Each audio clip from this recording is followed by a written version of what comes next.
salam dan bahagia. Perkenalkan, saya Monica Mani, guru dari UPTD SMP Negeri 6 Kisaran, calon guru penggerak angkatan 11 dari Kabupaten Asahan. Ini adalah tugas aksi nyata saya pada modul 1.4 Budaya Positif. Pada pendidikan guru penggerak ini, saya didampingi oleh Ibu Siti Khalifah SPD MPD sebagai fasilitator dan Ibu Erna Samosir SPD sebagai pengajar praktik. Yang menjadi latar belakang adalah yang pertama, disiplin positif adalah bentuk penerapan disiplin tanpa kekerasan. Yang kedua, disiplin positif mengajarkan murid untuk memahami konsekuensi dari perilaku mereka. Dan yang ketiga, untuk mengajarkan murid untuk mandiri, berbudaya positif, tanggung jawab dan hormat ketika berinteraksi dengan lingkungannya. Yang menjadi tujuan dari aksi nyata ini adalah yang pertama, menciptakan murid yang merdeka dan memiliki disiplin diri yang kuat. Yang kedua, menumbuhkan budaya positif di kelas atau sekolah dengan meyakini nilai-nilai kebajikan universal. Yang menjadi konsep inti budaya positif adalah perubahan paradigma belajar, disiplin positif, nilai-nilai kebajikan, kebutuhan dasar manusia, motivasi perilaku manusia, posisi kontrol guru, keyakinan kelas, dan segitiga restitusi. Berikut adalah video penyebaran pemahaman budaya positif yang saya lakukan bersama dengan rekan guru di UPTD SMP Negeri 6 Kisaran. Selamat pagi Bapak Ibu, terima kasih sudah menghadirkan bisa dengan sebuah menyebabkan budaya saya ada tugas untuk aksi nyata di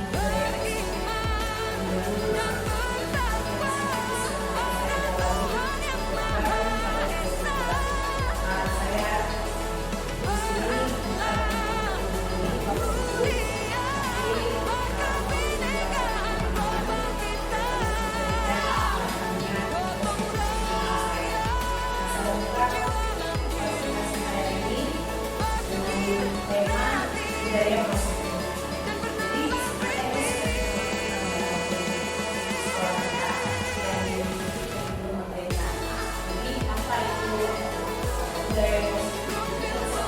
Dari budaya positif itu adalah alat belajar disiplin positif dari belajar, kehidupan dasar manusia, motivasi perilaku manusia, posisi dan guru, keyakinan kelas dan tentunya akan membuat restitusi. Jadi di sini yang akan kita lakukan yang pertama adalah pembelajaran dengan paradigma baru. Jadi pembelajaran dengan paradigma baru merupakan pembelajaran yang dirancang berdasarkan prinsip pembelajaran berintegrasi sehingga peserta didik belajar sesuai kebutuhannya berdasarkan tahap perkembangan sesuai teori psikologi modern untuk mewujudkan profil belajar Pancasila. Seperti yang kita ketahui adalah profil belajar Pancasila itu terdiri dari beriman bertakwa, beragama Indonesia, bermandiri, bernalar kritis, kreatif, bergotong royong dan berkebinekaan global.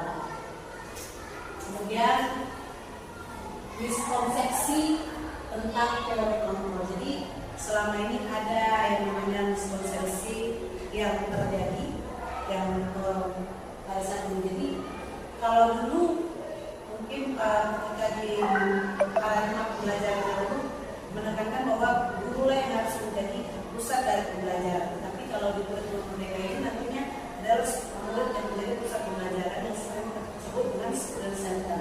Jadi terusnya ini guru itu selama ini guru yang mengontrol. Kemudian diilusi bahwa semua perbuatan positif itu efektif dan bermanfaat. Kemudian ada kritik dan merasa bersalah itu mampu membuat memberatkan. Kemudian ilusi bahwa orang dewasa berhak memaksudi. Perlu kita ketahui Bapak Ibu bahwa anak itu juga merupakan memiliki kemampuan dasarnya mulai dari kodrat alamnya yang dia bawa sendiri dan kodrat zaman. Itu yang mau kita kembangkan. Kemudian ini adalah mengubah paradigma stimulus respons ke pendekatan kepada kebutuhan. Jadi stimulus kontrol yang dilakukan itu adalah kebutuhan kita sadar bahwa kebutuhan itu sudah sama. Kemudian semua orang melihat hal yang sama. Kita mencoba mengubah orang agar berpandangan sama dengan kita, berperilaku buruk dilihat sebagai suatu kesalahan. Orang lain bisa mengontrol saya bisa mengontrol orang lain.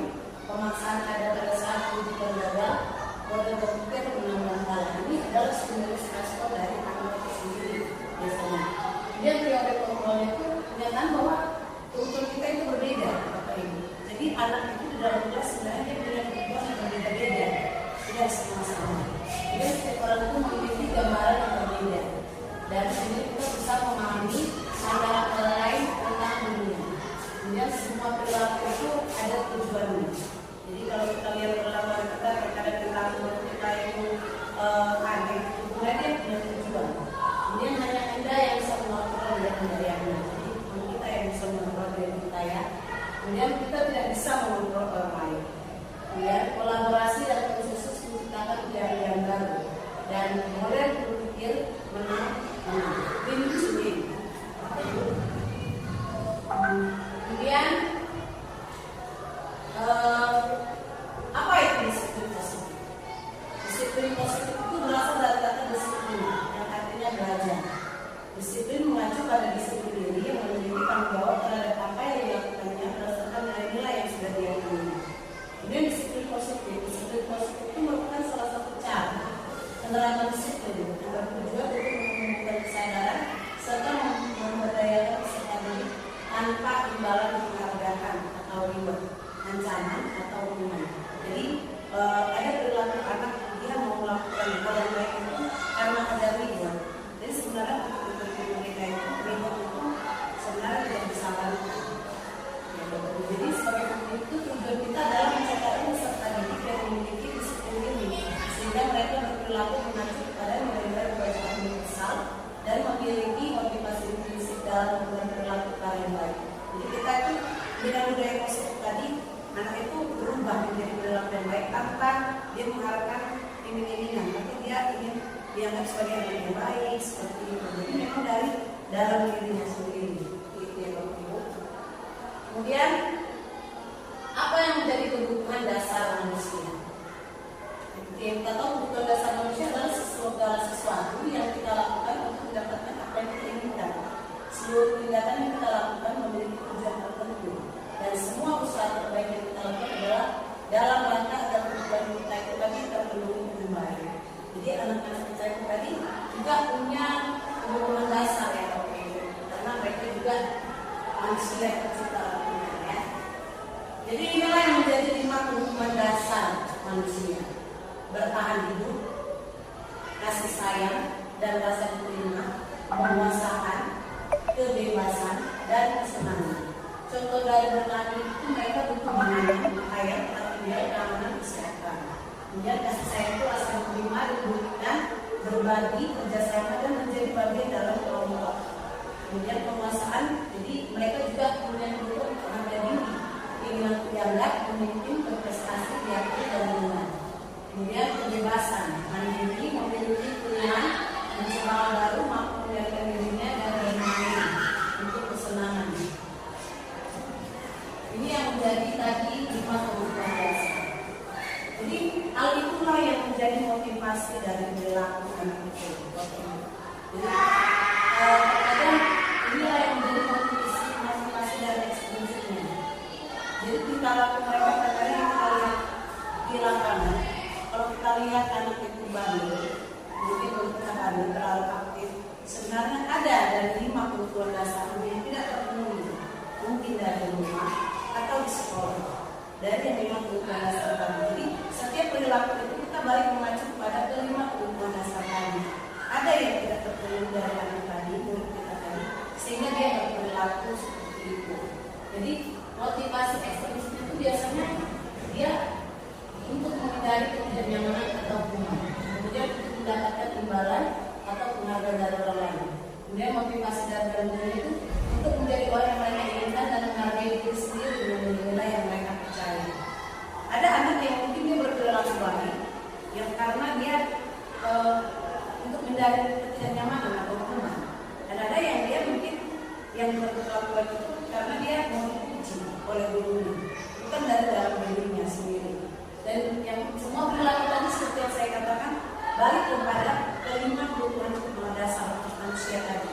Ada yang tidak terpenuhi atau ada yang berlebihan dari lima kebutuhan dasar tadi.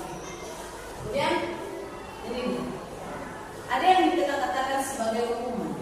Apa saja hukuman? Hukuman itu biasanya tidak terencana atau tiba-tiba. Kemudian murid itu tidak tahu hukuman itu tiba-tiba dilakukan dan murid itu tidak tahu dia akan dilibatkan. Kemudian bersifat satu arah. Kemudian hukuman itu bisa berupa fisik atau psikis.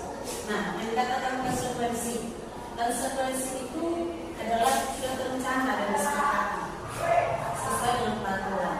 Kemudian murid tetap dibuat tidak nyaman juga dan setiap guru selalu memonitor. Jadi ada yang dikatakan secara restitusi. Ini yang akan kita keluarkan nanti di segitiga restitusi. Restitusi itu adalah proses menciptakan kondisi bagi murid untuk memperbaiki kesalahan. Prosesnya kolaboratif yang mengajarkan murid untuk mencari solusi sendiri. Jadi kebanyakan guru cari yang simpel, yaitu hukuman. Jadi dia tidak berencana dan murid itu tidak tahu kalau dia akan diberi hukuman. Kemudian kalau konsekuensi dia sudah ada kesepakatan, tapi dia tetap dari monitor dulu. Sedangkan yang dikatakan mengenai restitusi, kita yang menanyakan kepada murid apa yang akan menjadi konsekuensi, apa yang dia mau untuk memperbaiki dari kesalahan yang dia buat itu. Nah, kemudian di sini ada yang dikatakan sebagai 5 posisi kontrol guru. Jadi sebagai seorang guru ada 5 posisi kontrol. Dan di kurikulum Merdeka nantinya guru itu diharapkan untuk menjadi manajer. Posisi 5 posisi kontrol itu adalah penghukum. Penghukum ini kalau kita lihat ada guru yang langsung memberi hukuman kepada muridnya, maka dia mengambil 5 posisi kontrol penghukum tanpa ada kesepakatan atau keyakinan keras yang dia buat, dia langsung buat hukuman, buat misalnya contohnya kalau ada yang tidak mengerjakan PR langsung dihukum, maka dia mengambil proses kontrol penghukum. Pembuat rasa bersalah, kemudian teman, pemantau dan mengajar. Inilah 5 posisi kontrol itu. Nah ini dia Bapak Ibu, kita lihat untuk kasus. Ini ada kasus siswa tidak memakai ilmu lengkap saat upacara bendera. Nah, kalau dia mengambil posisi kontrol sebagai penghukum, contohnya biasanya kita sebutkan pengawalan bendera 1 jam. Sementara itu tidak ada di peraturan. Jadi itu adalah guru mengambil posisi kontrol penghukum. Kemudian pembuat merasa bersalah. Contohnya dengan mengucapkan berapa kali ibu harus memberitahukan kamu selalu saja mengecewakan ibu bapak atau bapak. Itu kita kemudian merasa bersalah dengan kalimat kita seperti itu. Kemudian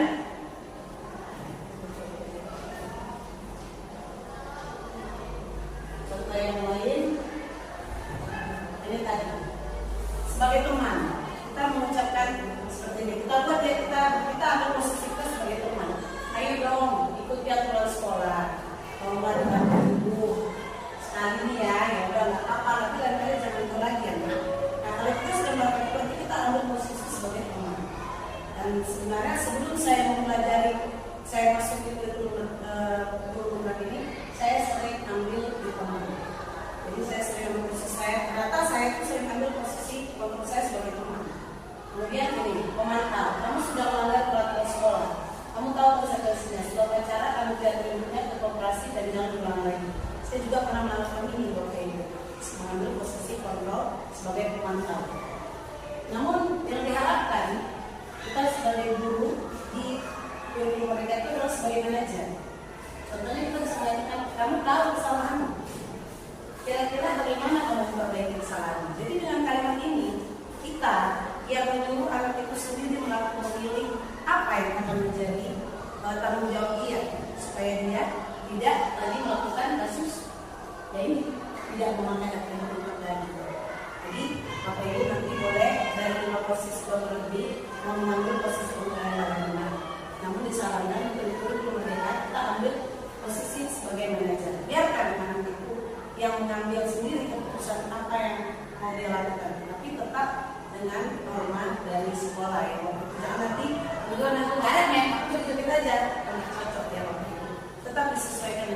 kondisi sekolah itu. Nah kemudian, nah ini kita mau diskusi dulu Bapak Ibu.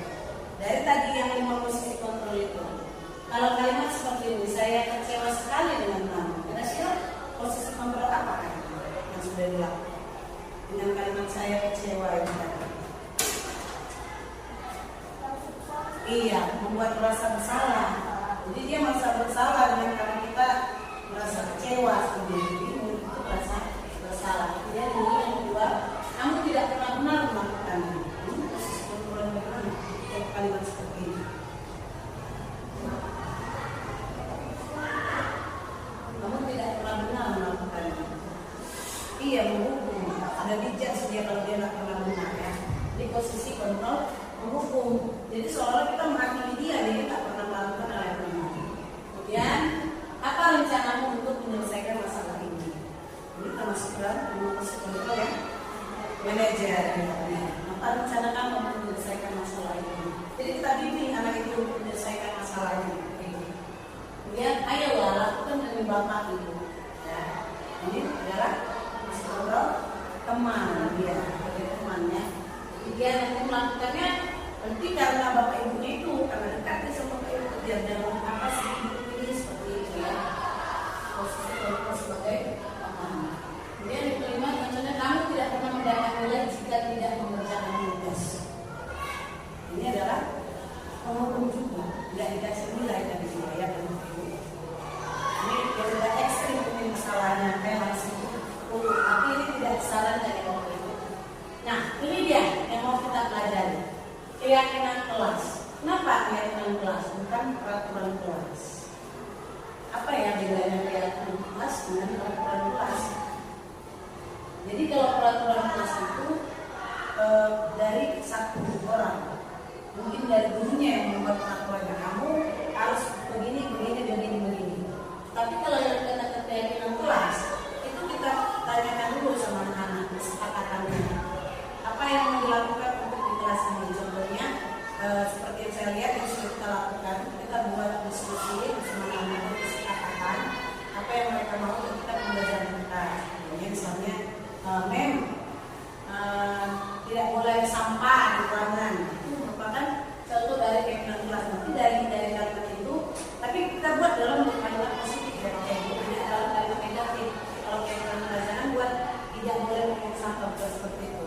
Jagalah kebersihan contohnya. Jadi kalimatnya kalimat positif. Kemudian ini pembentukan keyakinan kelas itu. Jadi keyakinan kelas itu bersifat abstrak, kemudian universal, dibuat dalam pernyataan positif. Ini dia, pernyataan itu positif. Ini keyakinan kelas yang kemarin kami buat di kelas 81. Apa yang mereka inginkan ketika pembelajaran bahasa Inggris. Nah ini dia, sedikit saja tapi mudah diingat. Kalimatnya simpel aja Bapak-Ibu. Jaga kebersihan, simpel tapi mereka bisa ingat itu. Kemudian disesuaikan dengan kondisi kelas dan sekolah. Kemudian semua warga sekolah kalau tahu kelas dibuatkan saat membuat keyakinan kelas. Kalau dia keyakinan kelas maka seluruh warga kelas. Tapi kalau keyakinan sekolah semua warga sekolah yang dilibatkan. Kemudian ini adalah segitiga restitusi. Apa yang maksud segitiga restitusi?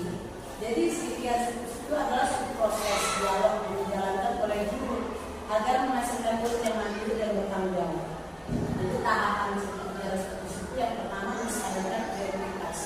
Jadi kami posisi kita sebagai manajer, kita stabilkan kredibilitas anak itu. Contohnya kemarin yang saya hadapi ketika kasus ada anak yang tidak mengerjakan PR karena dia sibuk latihan menang. Jadi saya dulu identitasnya, saya tanyakan kepada dia apa yang menyebabkan dia tidak mengerjakan PR. Kemudian saya puji dulu dia Bapak Ibu dengan kegiatannya itu tadi. Kemudian di validasi tindakan yang salah, saya beritahukan kepada dia apa tindakan dia yang salah. Jadi saya tanya, yang mana kesalahan kamu seperti itu? Dia memang mengerjakan PR dan begitu. Kemudian begitu keyakinan itu, kemudian kita tanyakan sama dia. Jadi tindakan kamu itu tadi, keyakinan kelas mana yang sudah kamu lakukan? Kemudian setelah itu kita tanyakan, biarkan terjadi lagi seperti ini. Akhirnya dia yang ada kemudiannya nanti saya kerjakan keadaan walaupun saya tetap di kegiatan lain seperti itu. Jadi biarkan dia yang mengambil keputusan sendiri ya Bapak Ibu. Dia memilih apa yang harus dia lakukan untuk memperbaiki kesalahannya. Ini yang ada Bapak Ibu, menstabilkan identitas. Kita lihat dia kalimatnya yang boleh katakan membuat salah itu wajar semua, ya. Dan tapi tidak ada manusia yang sempurna. Ibu atau bapak juga pernah melakukannya. Tapi kita mencari solusi dari kesalahan yang sudah kamu buat.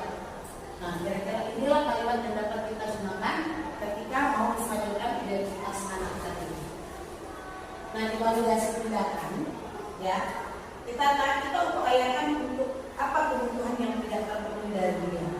Jadi kita tanyakan apa alasan dia melakukan itu. Nah, tadi seperti yang saya katakan, saya mengatakan bahwa karena terlalu sibuk dia latihan menari, udah setelah dia capek malah main game. Jadi kebutuhan yang dia butuhkan di situ adalah kesenangan, yaitu bermain game. Tapi karena dia kurang di situ kesenangan, karena ini jadi lalai mengerjakan tugasnya. Jadi kemudian saya katakan seperti kalimat yang mengatakan, kalau kamu bisa melakukan yang lebih buruk dari ini, kamu patut bangga karena telah memilih sesuatu yang penting buatmu. Kamu melakukannya karena mempertahankan sesuatu yang penting bagimu. Ini divalidasi tindakan yang salah. Jadi saya validasi tindakan yang salah dia. Loh, kamu itu main game itu bagus nggak? Terlalu berlebihan seperti itu. Dia menanyakan keyakinan. Kita bisa tanyakan kepada anak itu, apa keyakinan kelas kita? Nilai apa yang sudah disepakati? Seperti apa gambaran sebuah kelas ideal menurut kamu? Kamu ingin menjadi orang yang seperti apa? Jadi di kali ini untuk menyelesaikan solusinya, kemarin saya menanyakan keyakinan kelas yang mana yang sudah dia langgar ketika dia tidak mengerjakan kegiatan ini. Sudah jawab, kan kami sudah buat kesepakatan kelas bahwa harus menghormati guru dan mengerjakan tugas. Jadi dua keyakinan yang dia langgar. Seperti itu ya Bapak Ibu. Kemudian nanti di keyakinan itu saya minta untuk dia kira-kira apa solusi yang dia lakukan selanjutnya. Nah, ini untuk membentuk. Nah, sampai di situ bentuknya adalah dalam penerapan program disiplin positif, hendaknya guru memiliki standar kepribadian profesional sosial yang baik di mana guru mampu merefleksikan dirinya dalam posisi kontrol saat ini, bagaimana perjalanan dirinya sebagai amon atau manajer yang menuntun murid-muridnya menjadi insan yang mandiri, merdeka dan bertanggung jawab. Jadi dari budaya positif ini, Bapak Ibu, tujuannya adalah bagaimana kita menerapkan budaya positif pada anak, bagaimana anak itu supaya dia bisa mandiri dan bertanggung jawab dengan dirinya sendiri, tapi tidak dengan paksaan, tapi biarkan kita didik dia, kita tuntun dia untuk menyelesaikan masalahnya, bertanggung jawab dengan dirinya. Seperti itu yang diharapkan di budaya positif ini. Terima kasih Bapak Ibu. Perkenalkan, nama saya Indah Kurniasari. Saya adalah rekan dari Ibu Monika di UPTD SMP Negeri 6 Kisaran. Perasaan saya senang setelah mengikuti diseminasi budaya positif yang dilakukan Ibu Monika. Saya jadi memahami posisi kontrol guru dan kelak akan saya terapkan sehingga saya dapat mewujudkan budaya karakter positif pada murid. Tetap semangat untuk berbagi Ibu Monika. Terima kasih. Berikut ini adalah video saya ketika menghandle murid di kelas 85 yang tidak mengerjakan tugas sekolah akibat kegiatannya mengikuti kegiatan menari sampai di tingkat kabupaten. Namun anak tersebut mengikuti kegiatan dan bermain game setelah latihan. Kemudian saya membantunya menyelesaikan permasalahannya dengan menggunakan segitiga restitusi. Tahapan yang saya lalui adalah yang pertama, menstabilkan identitas, yang kedua, validasi tindakan, dan yang ketiga, menanyakan keyakinan. Halo, selamat pagi. Gimana kabarnya? Benar, yang untuk menari dengan baca. Kira-kira tahu ya. Iya. Jadi Ayu memanggil karena Ayu sering terlambat datang ke sekolah. Kenapa bisa terjadi hal itu? Oh, latihan menari. Iya. Tapi sangat bagus loh bisa latihan menari. Latihan menari dan itu nanti untuk perwakilan ke kabupaten ya. Iya, semakin ditingkatkan ya naknya. Ayu, kamu bisa terlambat datang ke sekolah nak.